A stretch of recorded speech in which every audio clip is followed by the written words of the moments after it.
పంజాగుట్టలో చూడండి అన్న ఎంత దారుణంగా ఉంటదో నో. నో. సిట్యుయేషన్.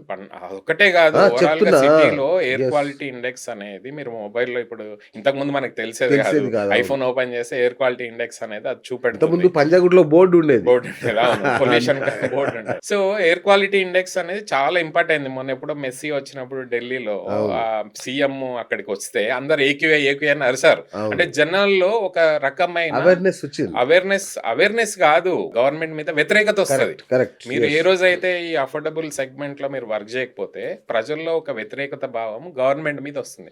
గవర్నమెంట్ తప్పకుండా ఆ దృష్టిలో తీసుకొని నెక్స్ట్ 5 ఇయర్స్, 10 ఇయర్స్‌లో ప్లానింగ్ సరిగ్గా చేయకపోతే డెఫినిట్‌గా గవర్నమెంట్ మీద వ్యతిరేకత అనేది జనాల్లో వస్తది. అది మీకు కనిపించకపోవచ్చు. అది ఓట్ల రూపకంగా డెఫినిట్‌గా కనబడుతది మీద కదా! అన్న మీరు కనబడుతది. చెప్పారు త్రిబుల్ ఆర్ ఈ అన్నారు. కంట్రీలో మిడిల్ క్లాస్‌ని టచ్ చేసిర్రనుకో డెఫినిట్‌గా దాని ఎఫెక్ట్ గవర్నమెంట్ మీద దారుణంగా పడుతుంది. ఉంటది. త్రిబుల్ ఆర్ అన్నారు. ఆ! ఏం చేశారన్న ఇప్పటివరకు దాని చుట్టుపక్కల ప్లాట్లు అమ్మడం, దాని పేరు చెప్పి ఊదరగొట్టడం తప్ప ఏమన్నా ఒక చిన్న రోడ్ అప్రోచ్ రోడ్ అన్న పడిందా ఇంతవరకు? TRS government 10 సంవత్సరాలండి. అవును. కాంగ్రెస్ గవర్నమెంట్ వచ్చి 2 ఇయర్స్ అయింది. కరెక్ట్ 10 ఏళ్ల కిందట మొదలైన ఈ ట్రిపుల్ ఆర్‌ని యెస్. ఇప్పుడు ఈ 2 సంవత్సరాల నుంచి వీళ్ళు ఏం చేయలేదు. ఆ పాత గవర్నమెంట్ ఏం చేయలేదు. యెస్. ఇప్పటిదాకా పునాది రాళ్ళు కూడా పడలేదు. పడలేదు. స్టార్ట్ అవుతది అన్నారు. పేపర్ వర్క్ అయింది. ల్యాండ్ అక్విజిషన్ అయింది. ఇప్పటిదాకా దాని ఓపెనింగ్ అనేది జరగట్లేదు. ఈ నెల, నెక్స్ట్ మంత్, ఆ మంత్, ఈ మంత్ అంటున్నారు తప్పితే రీజనల్ రింగ్ రోడ్ అనేది మనకు హైదరాబాద్‌కి అత్యవసరమైన రోడ్ అది. కదా! Which connects all suburbans of Hyderabad. Correct. And Hyderabad city grow అవ్వడానికి రేపు ఫ్యూచర్‌లో హౌసింగ్ గానీ, ప్లాటింగ్ గానీ అందరికి అందుబాటులో ఉండడానికి రీజనల్ రింగ్ రోడ్ కనెక్టివిటీ అనేది చాలా చాలా ఇంపార్టెంట్. అవసరం అది. అవును. దాంతో పాటు మెట్రో కనెక్టివిటీ కూడా. లాస్ట్ అవును. అంతకుముందు వచ్చిన గవర్నమెంట్ దాన్ని పెంచలేదు. ఎన్ని స్టేషన్‌లు ఉన్నాయి అన్నీ ఉన్నాయి ఈ అవును. రోజుకి. అవును. కొత్తగా వచ్చిన గవర్నమెంట్ కూడా చేస్తాం అంటున్నారు. ఢిల్లీకి ఎగ్జాక్ట్‌లీ. 4 సార్లు ఎళ్లారు. అలైన్‌మెంట్లు మారుస్తున్నారు. దాన్ని కూడా రియల్ ఎస్టేటే అంటున్నారు. ఇప్పుడు జనం ఏమంటున్నారంటే, ఈ అలైన్‌మెంట్లు కూడా వాళ్ళ ల్యాండ్‌ల కోసం రేట్లు పెంచుకోవడానికి రియల్ ఎస్టేట్ కోసమే అలైన్‌మెంట్లు ఇప్పుడు పాత వాటిని వదిలేసి కొత్త రూట్‌లలో చేస్తున్నారు. మెట్రో రూట్ అనేది డెఫినెట్‌గా అండి ఒక సాంకేతికంగా అంటే ఒక టెక్నికల్‌గా స్టడీ చేసి హ్మ్. ఎంతమంది మిడిల్ క్లాస్ వాళ్ళు తిరుగుతున్నారు, ట్రాన్స్‌పోర్టేషన్ అఫోర్డ్ చేయని వాళ్ళు, కార్లు అఫోర్డ్ చేయని వాళ్ళు ఏ రూట్‌లలో ఎక్కువ తిరుగుతున్నారు, జాబ్ కోసం ఎక్కువ ఎక్కడ తిరుగుతున్నారు అనే దాని మీద సైంటిఫిక్ డేటా తీసుకొని అది స్టడీ చేసి చేయాలి. కానీ మన దగ్గర హైదరాబాద్‌లో అలాంటిది జరగట్లేదు. జరగట్లేదు. ఏదో టాప్ లెవెల్ ఎవరో ఇంటర్నేషనల్ కన్సల్టెంట్‌కి ఇస్తారు. వాళ్ళొచ్చి ఏదో 15 రోజులు సర్వే చేసి ఓ రూట్ మ్యాప్‌లు డిజైన్ చేస్తారు. కథ. గవర్నమెంట్ వాళ్ళకి అనుకూలంగా ఏది ఉంటదో ఓట్లకు కోసమో లేకపోతే ఇంకో రకంగానో అవును. బిజినెస్ పరంగానో వాళ్ళు రూట్లు చేంజ్ చేయడం ఇదంతా అనేది కరెక్ట్ కాదు. ప్రజలు మారారు. ప్రజల్లో ఎడ్యుకేషన్ పెరిగింది. ఇవాళ సోషల్ మీడియా ప్రభావం అవ్వచ్చు, టీవీ ప్రభావం అవ్వచ్చు, జనాల్లో అవేర్‌నెస్ బాగా పెరిగింది.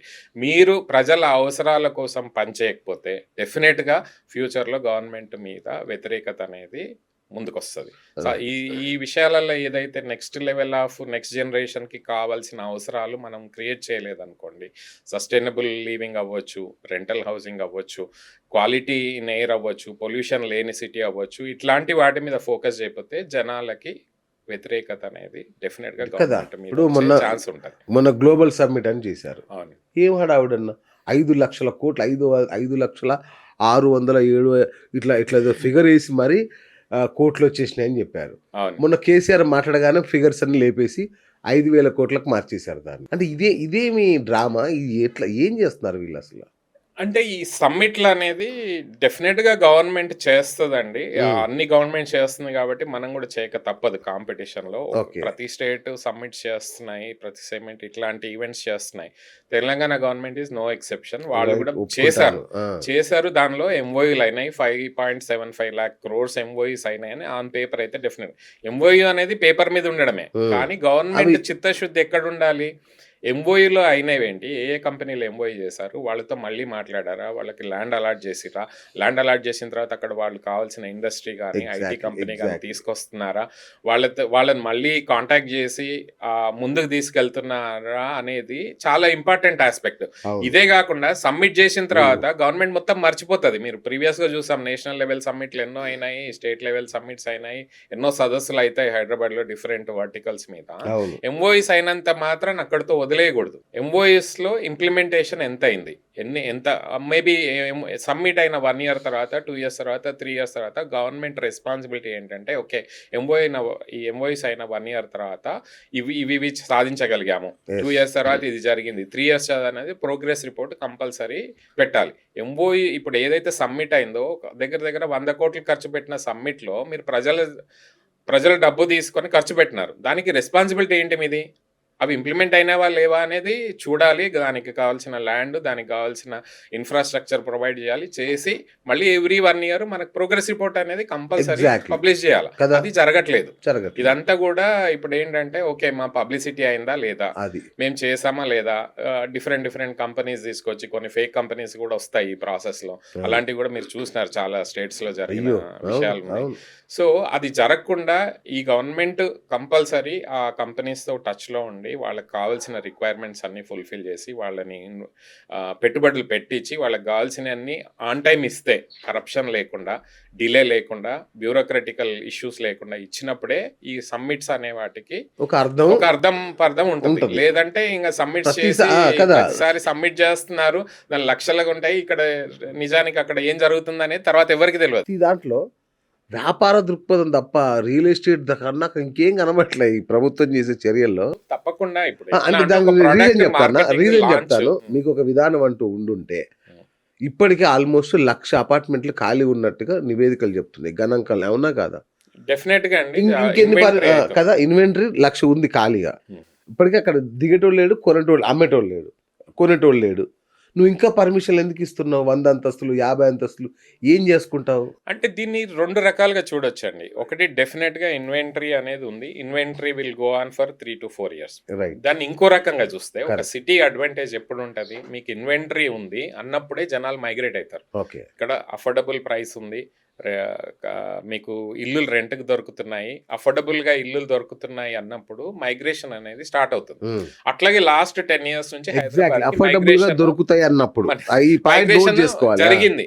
కానీ moving forward Hyderabad city prices పెరుగుతున్నాయి, అఫోర్డబిలిటీ పెరుగుతుంది, కాస్ట్ ఆఫ్ లివింగ్ పెరుగుతుంది. సో దీన్ని మాత్రం కంట్రోల్ చేయాల్సిన రెస్పాన్సిబిలిటీ గవర్నమెంట్దే. ఫ్యూచర్లో మీకు మైగ్రేషన్ రావాలి, ఎంప్లాయీస్ హైదరాబాద్కి రావాలి, వేరే సిటీస్ నుంచి వేరే స్టేట్స్ నుంచి ఇక్కడ ఇన్వెస్ట్ చేయాలంటే మాత్రం డెఫినెట్గా గవర్నమెంట్ అనేది ఒక రెగ్యులేటరీ లాగా వర్క్ చేసి ప్రైసింగ్స్ని అదుపులో ఉంచి ఎక్కువ రెంటల్ హౌసింగ్ కూడా క్రియేట్ చేసి సస్టైనబుల్ లివింగ్, తర్వాత ఎకో ఫ్రెండ్లీ హౌసింగ్, వాటి మీద ఫోకస్ చేయాలి. అట్లాగే పొల్యూషన్ కూడా తగ్గించే ప్రయత్నాలు చేయాలి. ఇప్పుడు ఈవీ వెహికల్ పాలసీ డెఫినెట్గా తెలంగాణ గవర్నమెంట్ తీసుకొచ్చింది. నెక్స్ట్ ఫ్యూ ఇయర్స్ వరకు రిజిస్ట్రేషన్ ఛార్జెస్ లేకుండా వాళ్ళు చేస్తున్నారు. కాబట్టి డెఫినెట్ గా అదొక వెల్కమింగ్ థింగ్. అట్లాంటివి ఇంకా ఎక్కువ చేయాలి. సిటీలో 1.5 crores దాటారు అని రీసెంట్ గా గవర్నమెంట్ చెప్తుంది. అట్లాగే ఎవ్రీ ఇయర్ నాకు తెలిసి 3 to 4 lakhs మెంబర్స్ యాడ్ అవుతూనే ఉన్నారు. దీనికి లా అండ్ ఆర్డర్ ఇంప్రూవ్ చేయాలి, రోడ్స్ ఇన్ఫ్రాస్ట్రక్చర్ ఇంప్రూవ్ చేయాలి, ఎయిర్ క్వాలిటీ బెటర్ చేసుకోవాలి, పార్క్స్ ఇట్లాంటివి. చిన్న వర్షం పడితే మొత్తం మునిగిపోతున్నాయి ఎక్కడికక్కడ. సో ఇవన్నీ కూడా డెఫినెట్ గా ఇంప్రూవ్ చేసుకున్నప్పుడే ఒక సిటీకి గ్రోత్. నువ్వు ఇవాళ హైదరాబాద్ ని న్యూయార్క్ తో కంపేర్ చేస్తాను, టోక్యోతో కంపేర్ చేస్తాను, బెర్లిన్ తో కంపేర్ చేస్తాను అనడం కాదు. నిజంగా అక్కడ ఉన్న ఫెసిలిటీస్ మన సిటీలో మనం క్రియేట్ చేస్తున్నామా లేదా అనేది ఫస్ట్ ప్రయారిటీ. ఆ దిశగా ప్రయత్నం. ఒక్క రోజులో హైదరాబాద్ సిటీ అనేది చేంజ్ అవ్వకపోవచ్చు, బట్ మొదలెడితే సీరియస్ గా ఉంటే డెఫినెట్ గా హైదరాబాద్ సిటీలో ఆ కండిషన్స్ అన్ని ఉన్నాయి. ఒక గ్లోబల్ సిటీగా ఎదగడానికి మనుషులు ఉన్నారు, హ్యూమన్ రిసోర్సెస్ ఉన్నారు. ఓన్లీ గవర్నమెంట్ చిత్తశుద్ధితో వర్క్ చేస్తే, హానెస్ట్ గా వర్క్ చేస్తే డెఫినెట్ గా ఈ వేలో మీరు రేపు న్యూయార్క్ తో కంపేర్ చేసుకోవచ్చు, top cities in the world compare చేసుకోవచ్చు. మేమేదో పేపర్ లో వచ్చిన ఆర్టికల్ ని బట్టి మేము హైదరాబాద్ టాప్ సిటీ అనుకోవడం అర్థం కాదు. ఇక్కడ ఉన్న ప్రజలు నిజంగా హ్యాపీగా ఉన్నారా లేదా అనేది ఫస్ట్ ప్రయారిటీ.